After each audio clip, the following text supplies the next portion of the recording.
Have you ever wondered, why do good girls date bad guys? Why do nice women date bad men? Why does that happen? People always ask, even women ask. They always complain about how unhappy they are, how miserable they are, how they wish that guys weren't this or weren't that and weren't better, but yet they're dating them. Why is that? So in this video, I'm going to be sharing a true conversation that I had with several ladies in a group and the information that I shared with them. If you haven't been here before, my name is Brian Mercier. I'm the president of Catholic Truth, and this is the Catholic Truth Family Channel, and we are talking about love, relationships, happily ever after, and so much more. In this particular video, we're answering the question, why do good girls date bad guys? It's a mystery of life, I guess, but I remember a conversation, a true conversation that I had with a bunch of women, and I was just listening to them. I was just on the outside listening, and all of the girls were talking about how bad guys are, what pigs guys are, how guys don't treat them correctly. And one girl was saying, my boyfriend does this. The other one said, oh, my boyfriend does this. And they were all complaining. And I was just listening, and I just was like, what the heck? And so I finally just yelled out, stop! And they all looked at me. And I said, stop. And they said, stop what? And I said, stop the madness. Here's a question. Why are you dating bad guys? All you're doing is complaining about them. So why are you dating them? And why don't you date a good guy who would treat you right? Here's a question for you, I said. What if all girls made a decision, they all made a pact together, never to date a bad guy again? What would happen?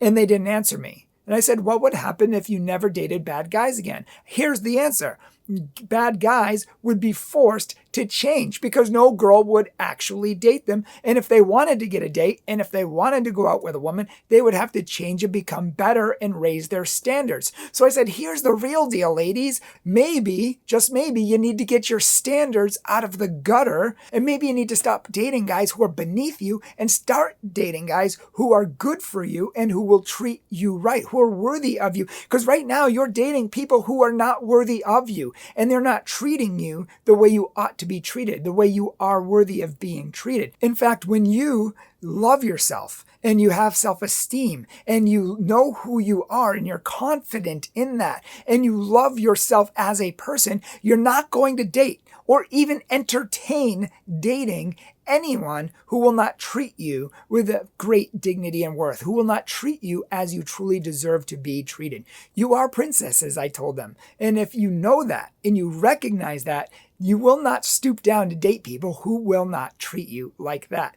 And I wasn't quite done with my tirade, but one of the girls was like, oh my gosh, you are absolutely right. We totally do that. We totally date guys beneath us, and we do need to get our standards out of the gutter. And another girl put her hand up in the air. She's like, oh, retweet. That is such a retweet. And they actually got it. And they were talking about, yeah, why do we do this? And something really funny happened because later in the day, I guess as chance would have it, I heard another group of girls talking about how bad guys are and how bad guys treat them and how they're not treated properly. And I did the exact same thing. I said, stop, just to see what happened. And I gave them the exact same spiel that I just gave you here and that I had just given them. And at the end of it, they had the same exact reaction. Oh my gosh, you're exactly right. Why do we do that? We do need to get our standards up. And so it was just amazing that two different sets of women were in agreement that they shouldn't be dating bad guys. They are, and they need to fix that. So if you are dating someone who isn't worthy of you, and you aren't dating someone who isn't your caliber, who's treating you bad, who's not treating you right, who's not treating you with respect, and you know that, and so many times women, especially women, justify that, and they sweep those things they know in their brains and in their hearts aren't right, they sweep them under the rug. But if you're dating someone like that, stop.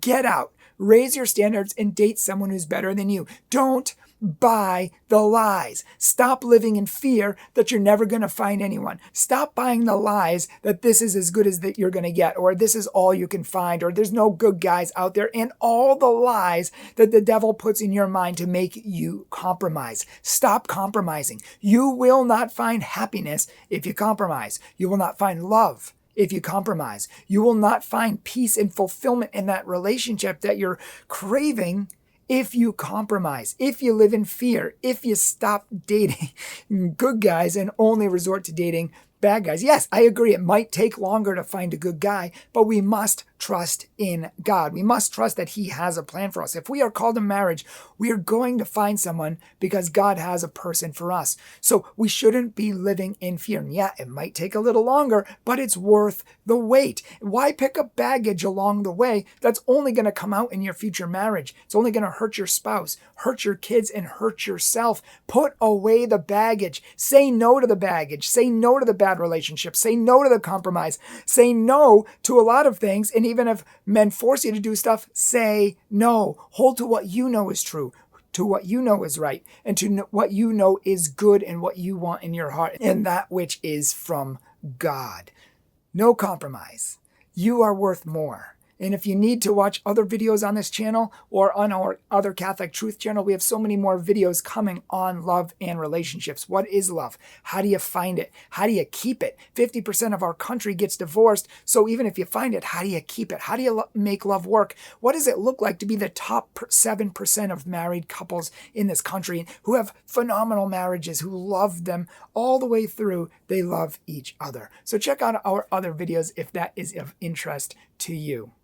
And of course, if you have any questions, if you're struggling, if you have problems, if you're going through this yourself, please let us know in the comment section below or check out the description section. We have a link and it says questions and you can send us your questions.